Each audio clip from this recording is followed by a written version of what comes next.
రేపొద్దున చంద్రబాబు నాయుడు గారు అనే వ్యక్తి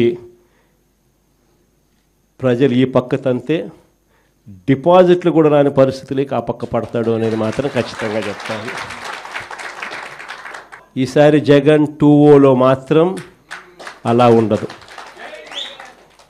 సంక్షేమము, రాష్ట్ర అభివృద్ధి, రాష్ట్ర ప్రజలే కాదు, ఈసారి కార్యకర్తలు మాత్రం అందరికన్నా పై స్థానంలో ఖచ్చితంగా ఉంటారని మాత్రం చెప్తాను. అంతేకాదు, ఈసారి కార్యకర్తల బాగోగులు ఒక్కటే కాదు చూసుకునేది, ప్రతి కార్యకర్తకు కూడా నేను ఒకటే చెప్తా ఉన్నా, ఇవాళ జరుగుతూ ఉన్న అన్యాయాలను నేను చూస్తూ ఉన్నా, మీకు జరిగిన ప్రతి కష్టం నేను గమనిస్తూనే ఉన్నా. మీ అందరికీ కూడా నేను ఒకటే చెప్తా ఉన్నా, ఈరోజు ప్రతిపక్షంలో ఉండం, అవతలో అధికారం, అవతలోడు కష్టాలు పెడతాడు, అధికార దుర్వినియోగం చేస్తున్నాడు, పర్వాలా తీసుకుండా. ఎవడు అన్యాయం చేసినా కానీ మీ అందరికీ చెప్తా ఉన్నా, నేను రెడ్ బుక్ అన్నాను కానీ మీ ఇష్టం వచ్చిన బుక్లో పేరు రాసుకోండి.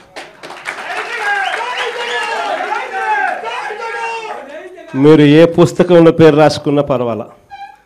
దాని తర్వాత మాత్రం మనం వచ్చిన తర్వాత మాత్రం ఖచ్చితంగా వడ్డీతో సహా, మళ్ళా చెప్తానా, వడ్డీతో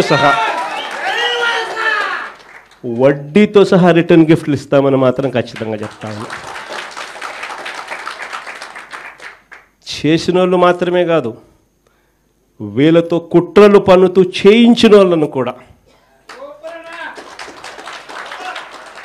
చేసిన వాళ్ళు మాత్రమే కాదు, వీళ్ళతో కుట్రలు పన్నుతూ చేయించిన వాళ్ళను కూడా, సప్త సముద్రాల అవతలున్నా కూడా, రిటైర్డ్ అయిపోయి వెళ్ళిపోయినా కూడా అందరినీ తీసుకొస్తాం, తీసుకొని వచ్చి చట్టం ముందర నిలబెడతాం.